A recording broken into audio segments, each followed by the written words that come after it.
Planet Dolan.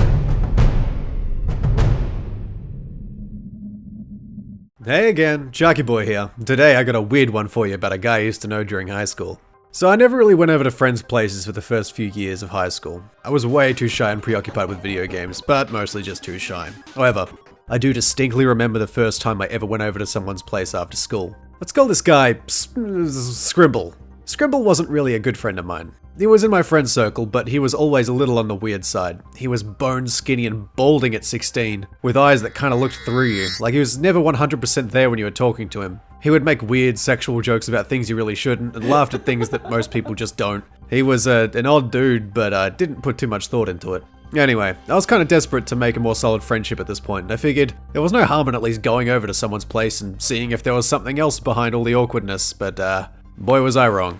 So we roll up to his place after an almost silent walk from the school grounds back a few blocks. The front of the house looks totally normal. The lawn isn't neatly mowed or anything, but it's fine. The windows aren't broken and there isn't a horde of cats chewing on a decayed corpse in the rocking chair at the front porch, so that's a good start. So we went in. The door kind of caught on something, which made him have to heave his body weight against it a couple of times to get it open. Hey, sometimes doors jam. That's normal. Oh no. The hallway, as we enter, was absolutely stacked to chin height with boxes of random crap. There was barely enough room on the floor to step around the nonsense. To call it crowded would be like calling the current situation in Hong Kong a touch sensitive. I didn't comment, but I just kind of gave him this look like, do I just go in? But yeah, so we stepped inside and he didn't even mention anything. He just kind of kicked off his shoes and slithered away through the piles of junk and disappeared into a room down the hall. I guess that was his room. He didn't really say anything, so I slipped off my own shoes and followed along behind, trying not to step on broken coat hangers and boxes with picture frames and books and stuff in them. Now, I never saw Scribble's parents, nor did he ever mention them, which kind of made sense when I didn't hear or see anyone else in the house, but clearly other people lived here. So all I could do was suppose they were reclusive hoarders. I wasn't gonna judge, after all, it's probably due to some underlying mental illness. But then I stepped full force, I shit you not, on a fucking loose Lego brick, and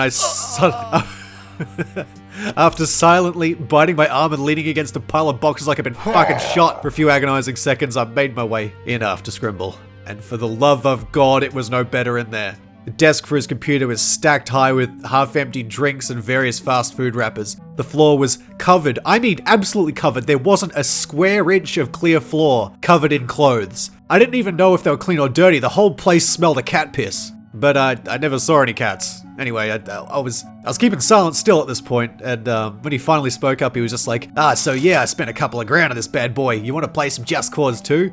And he pointed out the red LEDs coming from behind a stack of board games and some food wrappers underneath his desk, and I was like, yeah, sure. And then he just left the room. So I'm sitting there in his smelly, crowded room, hovering my hands over a scum-crusted keyboard and sticky mousepad, cringing as I then reluctantly start to tap away at the keys and push the mouse along the surface, which caught and rubbed on the bottom of the mouse mat, making it hard to precisely control. Steam was open, so I just kind of opened up the game and started playing. I could hear him shuffling around and moving through the house in the background while I hesitantly tapped the keys on the gunky keyboard. I played the game for about 10 minutes before I was just too distracted by how uncomfortable the situation was. So I tried to enjoy a nice glass of whiskey in a broken plastic lawn chair next to an open sewer grate. I closed it down and went to stand, wiping my hands in my shorts when I saw a folder on his desktop with a weird title. Haha, it said. Now, I know I shouldn't be snooping through someone's stuff, but oh boy, don't worry, I paid for it. In that folder was the profile pictures of every girl I knew at school, as well as several other images I remember seeing floating around Facebook. We're talking at least 100 images, and the names of the images were not... They were creepy. I'm just gonna leave it at that. I'm not gonna elaborate. Anyway, I closed it down just a little bit before he came slithering back into the room. He sat on the edge of his bed and just kind of stared at me for a bit. He probably did blink, but oh boy, I didn't feel like it. Dang, cool game, it runs really well, I said quickly, kind of perched on the end of the chair like a nervous parrot. I wondered if he'd seen me open the folder. For all I knew, he could have been standing in the doorway behind me for a while.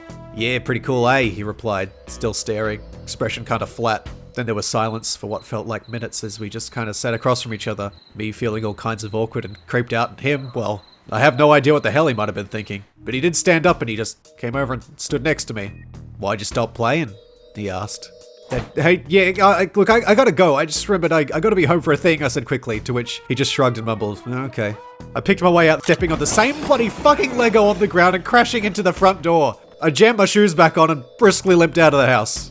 So I told the guys back at school about what I saw, and one of the girls shrugged and said, yeah, sounds about right. They figured if it was going to be anyone to creep that hard, it would be him. Still, nobody talked about it after that, and he never did anything to anyone as far as we know. Except for trading weed for sexual favors, but that was only rumors I heard years after school ended, so I can't corroborate that. Anyway, I hope you enjoyed this weird little incident and my massive intense discomfort. I've been Sharky Boy. I'm still Sharky Boy. I do Twitch video sometime. I do YouTube videos sometime as well, but bye-bye.